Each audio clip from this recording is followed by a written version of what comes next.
Every day there was an astronaut on site for the lunch with astronaut. And there was also a resident astronaut that worked there as like a full-time job and coordinated those astronaut appearances.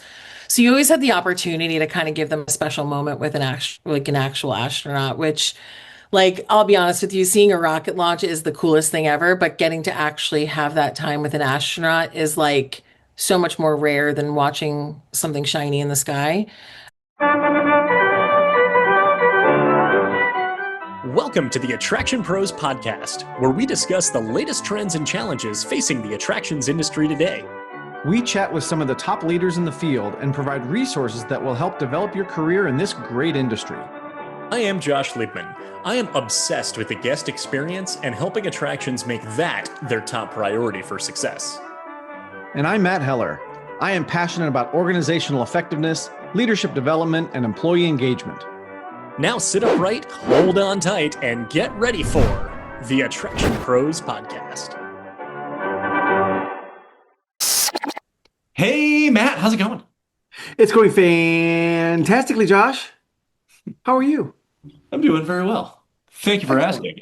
And I am very excited for our guest today, someone that you and I have both known for quite some time.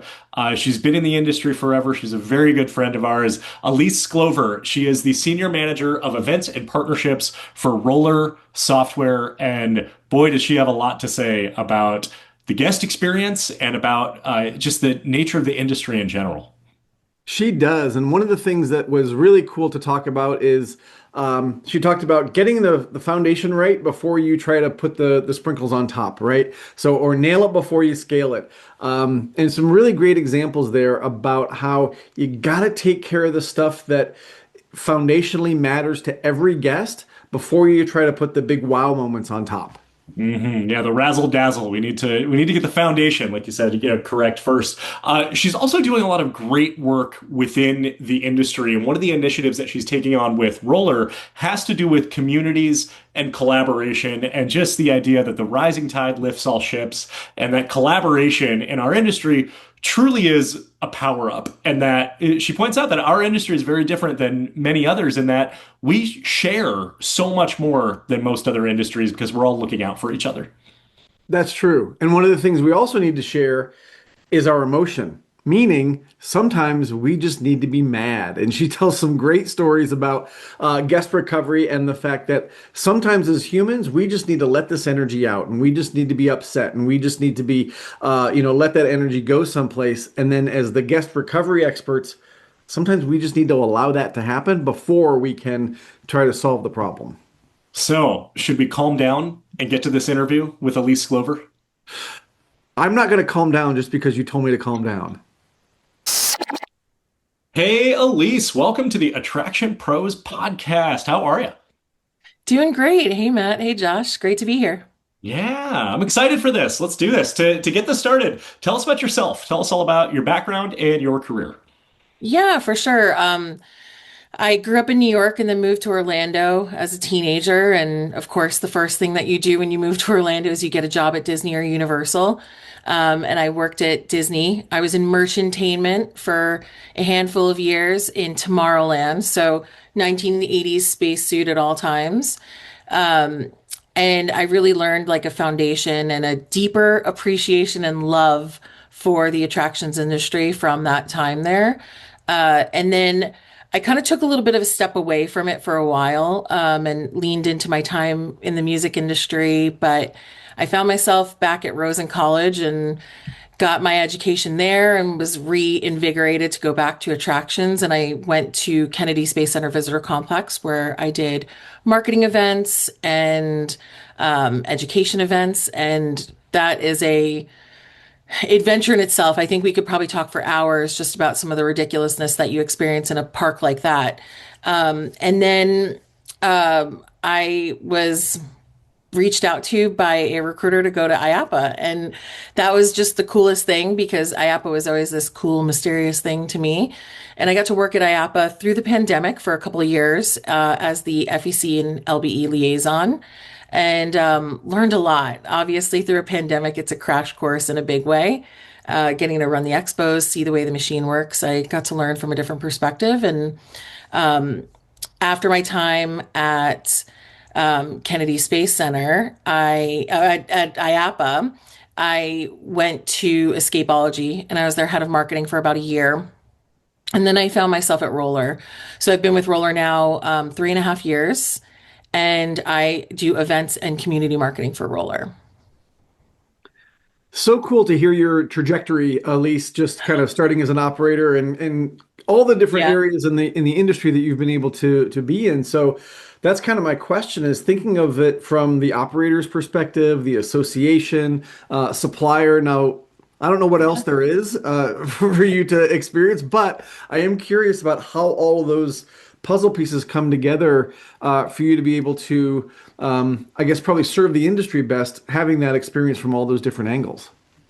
Yeah, I mean, I would say, I mean, it's like a massive dose of empathy. Like I spend a lot of time like having to manage the piece of my brain that's like trying to make sure that I'm looking from all angles.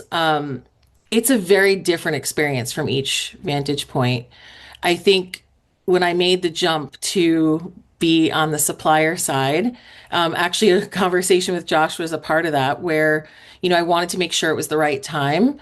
And I really felt that my time at the association level, so understanding how much goes on outside of the operations, outside of what we supply them, like what those associations are really doing to help the industry.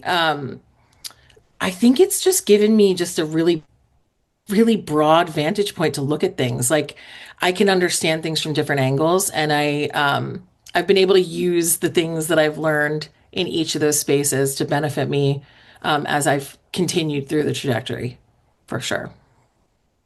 And then with that very holistic lens of seeing it Yeah. from the operator, the supplier, the association, that also has impacted your view of the guest experience. And there's one thing that I'm curious if we can touch on here because it's something you said a few years ago in conversation.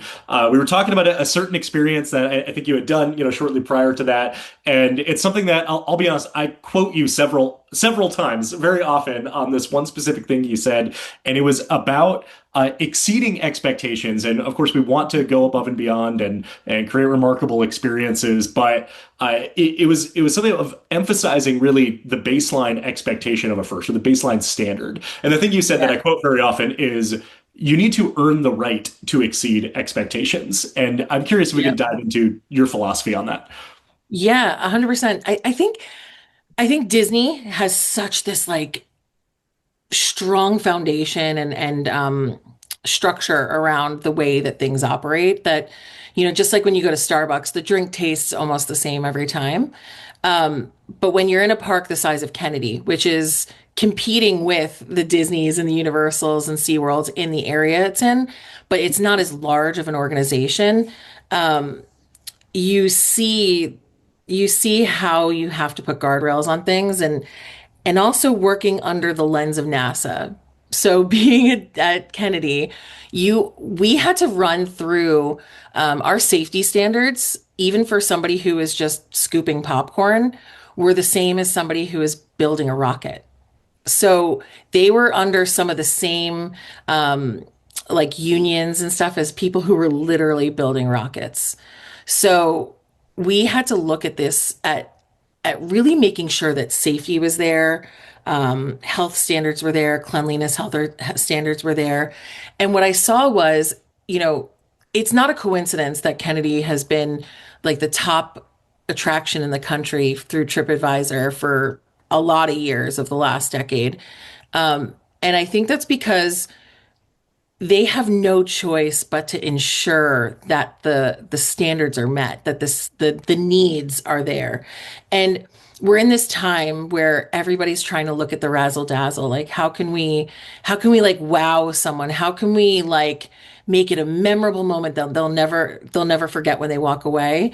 But if you're not making sure that the ride is safe, or that the food is cooked to the right temperature, or there's toilet paper in the bathroom, like it doesn't matter if, they sang a song to you as you like, threw your garbage out. Like there has to be an empty garbage can for you to throw it in.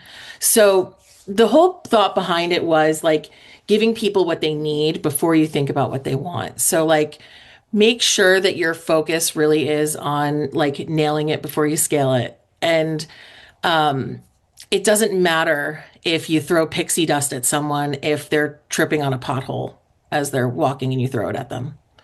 So that's really what it boils down to. And there are a lot of brands that are, I think, leaning in on like, how do you like really wow people?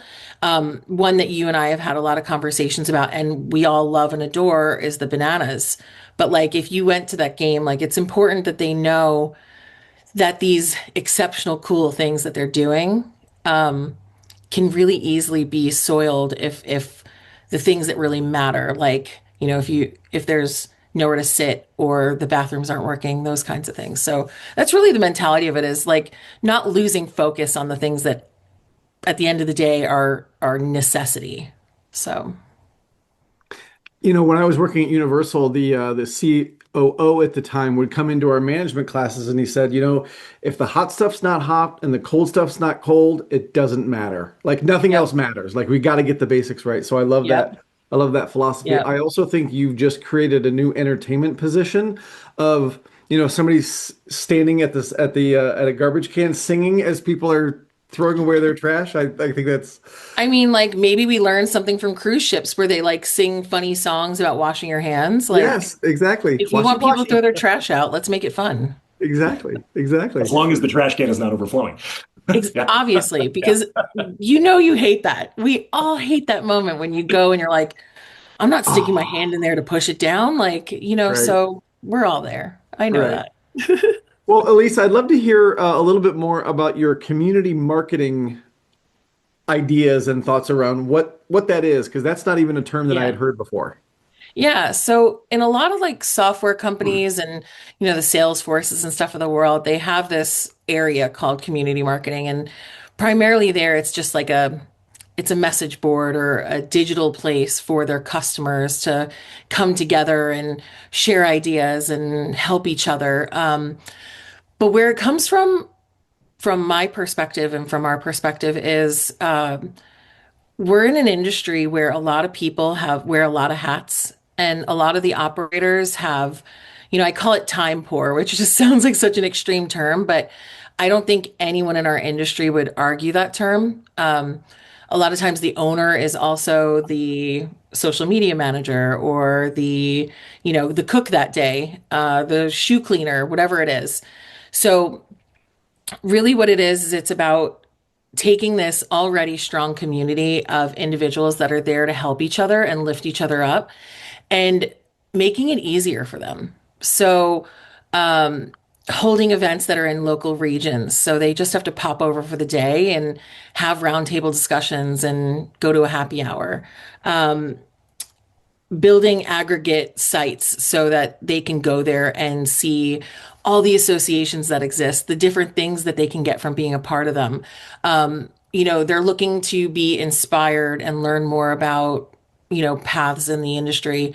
Here's Attractions Pro podcast to go listen to. It's really about lifting each other up. So I keep saying rising tides lift all ships, but it's really just an initiative to be together when we can be and to help each other out and strengthen this industry that's already super collaborative, go even further with that.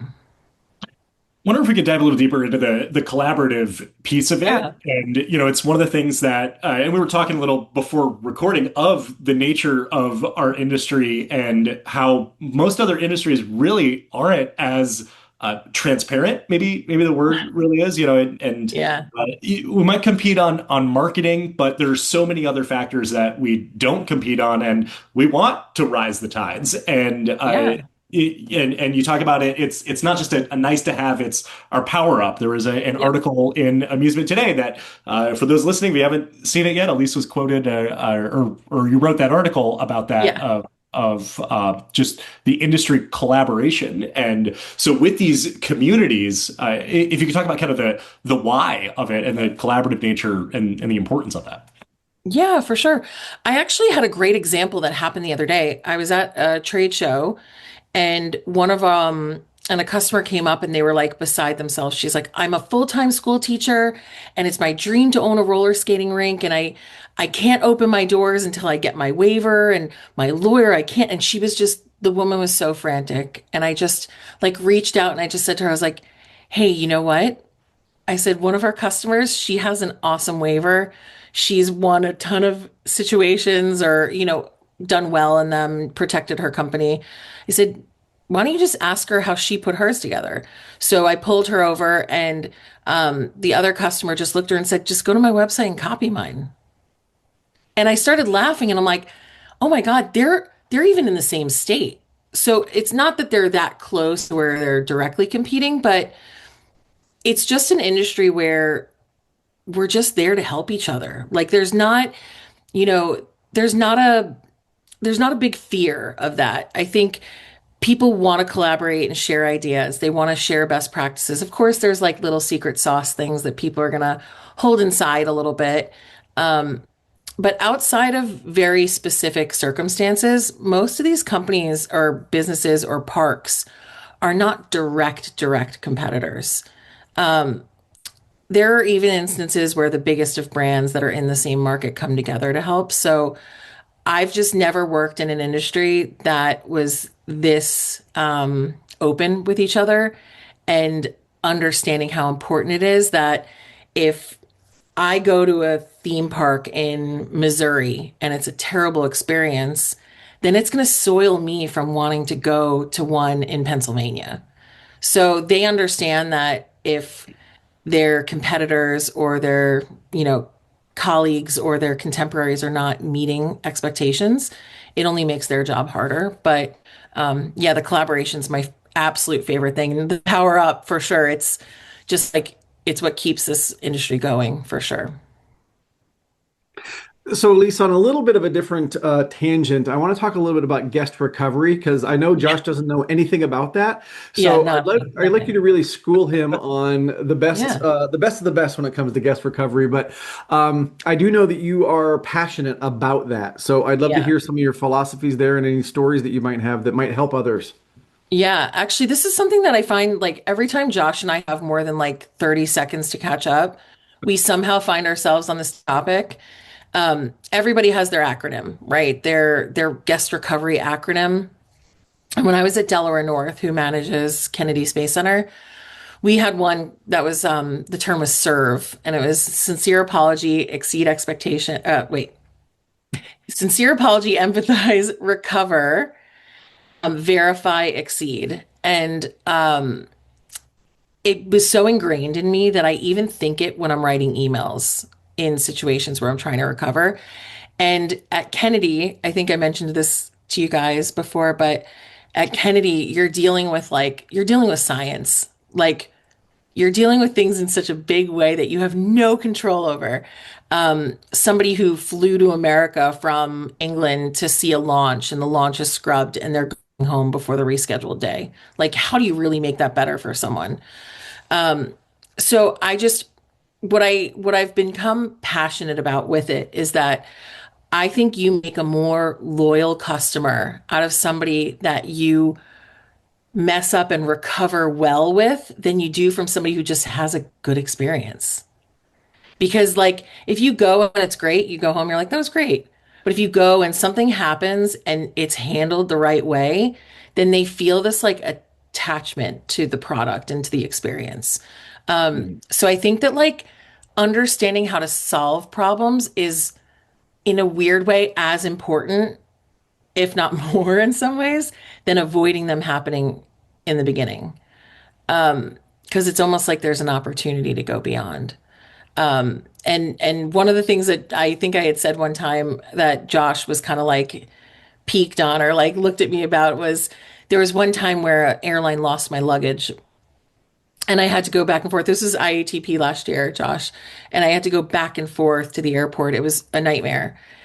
And this guy who And you was were trying not to close help to the me. airport. No, we were like almost 40 minutes from the Yeah. airport. Yeah. And the guy at the airport, he was like telling me to like calm down. And that's like the worst thing. You never tell somebody to calm down, especially a lady that's upset. But I remember looking and just going, with all due respect, I know you're doing your best to try to make this better, but just let me be upset. Let me be mad. I'm not mad at you. This is not your failure. You're trying to make it right, but just let me be upset. And it was a lesson that I learned because I was on the other side. And in that moment, the guy was just like, it was a light bulb moment. And he just started empathizing with me instead of just trying to shut me up. So I think the power of guest recovery is just like, it's like magic to me. So nerd alert, but I just think it's such a cool thing. Well, nerd alert right back at you as Yeah, well. exactly. And Yeah. Matt, I think you were the one I heard this from, that no one in the history of calming down has ever calmed down when being told to calm down. Was that you, Matt? I I don't know that I made that up, but I'm sure I've said it. Yeah. Truer words have never been spoken. Right. Uh, so I want to get really specific and granular here. Family flies from England to Central Florida, specifically timing their entire vacation around a rocket launch. That launch is scrubbed in the final minute sometimes. Sometimes in the countdown, it's scrubbed. Yep. Hmm. From a compensation standpoint, this really exemplifies the fact that we do not just solve for the cause of the service failure, because that would just be Yep. okay. We would like to provide you with one rocket launch, but rather the Yeah. effect of that of what's the implication of this service failure. And I'm almost saying service failure in air quotes, because it wasn't Kennedy Space Center that failed the guest. It was Yeah. NASA that succeeded in identifying an issue to not move forward with the launch, right? Like we Yeah. can all visualize that perspective, and maybe even the guest could understand that from a logical standpoint. I, I like to give some benefit of the doubt sometimes. Yeah. Maybe they can, maybe they can't, right? But then what turns into a solution that then leads to the point you just made? And there's data that the recovery paradox is Yep. the term that was coined from that, where you achieve a higher level of satisfaction having gone through this emotional roller coaster of the service failure and the recovery. What can that look like that will make that family feel like they had a full and complete trip? Yeah, I think there's a couple layers. Like it depends on how deep it would go. One thing that we had the magic tool of was we usually, well, not usually, every day there was an astronaut on site for the lunch with astronaut. And there was also a resident astronaut that worked there as like a full-time job and coordinated those astronaut appearances. So you always had the opportunity to kind of give them a special moment with an actual astronaut, which like I'll be honest with you, seeing a rocket launch is the coolest thing ever, but getting to actually have that time with an astronaut is like so much more rare than watching something shiny in the sky. So I think that was always like a default if it was a really deep one. Like when it was a deep cut, like that was kind of where we could go. You really just had to just talk them down and help them to understand without talking down to them because like you said, people come up to you and these are not like simple concepts. As SpaceX kind of rose to its popularity, we were able to blame Elon, which was so much easier. People were okay with getting mad at a billionaire. It's a little bit easier than the person in the weird red polyester shirt in front of them. But we always started with like empathizing with them. I think that that's always the place to go. And then it was also like, especially if it was a little kid, like what can we do? If there was a launch the next day, is there something we could do? If it was rescheduled for the next day and they were going to be there, is there something special we could do to make that experience the next day better? Taking them and letting them get closer to one of the artifacts or giving them something cool. We always carried around like pins or patches that are not things that you can buy in the store. So we always had different things that were like super special because it's not just like not getting to ride Space Mountain. It's like so much bigger than that, right? This is not something that is repeatable. So we always tried to do things that we knew were special experiences. So gauging the temperature of the person was always a big part of it. The general people on site, like our crew members, as we called them, they were all given cards with things that they could instantaneously do if someone was upset, just so that they didn't have to wait for one of us managers to come over. But but yeah, we would pull out the stops, whether it was like a direct walk to like spend time with Atlantis by themselves or meet an astronaut. Those were kind of the ways, and learning how to explain the science in a way that was not insulting. Because I can't tell you how many times people would ask me where to look to see a launch, and I the amount of self-control it took to not just say look up, like just look up. It's going into the sky. So you had to try so hard to be a kind and courteous person in return. Uh, but as we all know, if you've worked in a park, you know those moments. Everybody becomes like a Sims character when they walk into a theme park. Like they don't know how to walk unless you redirect them. Like they'll repeatedly walk into the wall until you shift them. So myself included when I go to a park. So, but yeah, that was definitely it. Finding things that were equally as special, if you could, in that moment, was really the way we handled it. So, Elise, you kind of alluded to this, but I'd like to maybe dive a little deeper into the crew member part of that process because they're the ones interacting with the guests. They're the ones that have the little card. They're the ones that you've taught the acronym to, right? But I'm also curious because I think most human beings have a certain level of empathy for other people, right? Yeah. When they're in the pressure cooker of guest experience and guest service, that may be squashed, right? That may not come out as much as it could in other Yeah. situations. But I'm also, cognizant of the fact that sometimes they just don't know what they can or can't do. So Yeah. I'm curious from your standpoint of, working with crew members in those situations, did you find that it was they had the desire but didn't know what to do, or they kind of knew what to do but had no desire to do Yeah. it? You're always going to get some of both, right? Like, and it depends on the person there. Delaware North did a really good job of their guest path, and they had like I said, those little cards. We taught them serve, and then the cards had little check boxes with the things that they could offer. So like even the most apathetic of crew members could just be like, "Oh, would you rather get a free icy or 10% off at the gift shop today?" And then they could just check it off and hand it to them and be like, "Whatever, deal with it." So even at the worst, there were some guardrails on it. You can't make people care, right? And you can't make somebody care about what you care about as much as you do. So I think the at the end of the day is if somebody feels like they have the power to solve the problem, I think people are more apt to take on the responsibility and accountability of the situation. And that was why I think we leaned pretty hard on them having the opportunity to solve the problem right there in the moment without having to get one of us. And that's a huge piece of it. The more Yeah. that you can eliminate, let me get my manager, the more you're just streamlining your operations. It's good for the guest, Yeah. it's good for the team member, it's good for leadership, it's good for just the system of Yeah. Yeah. just the fewer uh, disrupted flows and all that. So, Yeah. And they yeah. always say negotiators always say that like silence is the most like exacerbating thing that you could do in a situation. So like never if a person holding someone hostage, what are they? I'm forgetting. If someone's holding people hostage, like you answer the call every time. You don't make them wait. Like Yeah.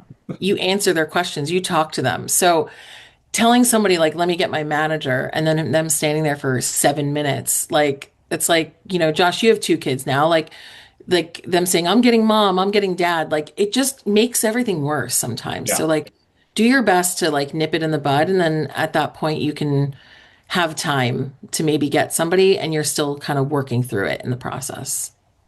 Mhm. Even if you do it wrong, it's Yeah. in most cases, it's better to recover incorrectly and then be coached and Yep. trained afterwards than to Yeah. disadvantage the guest of silence, right? Yeah. Of that time. Yeah. And I always used to tell any of the team members that I had on my events, I would always tell them, like, apologize once. Don't go overboard with the I'm sorries. Because the second, and I don't know if you guys have experienced this, but I feel like I've experienced it in restaurants a lot recently where they'll apologize so much that I find myself like trying to make them feel better.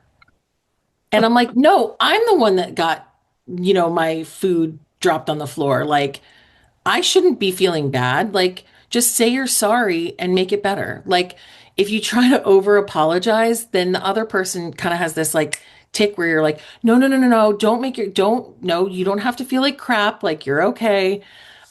So telling people that like the theatrics aren't necessary, just be a real human with them, and that's going to get you a lot further.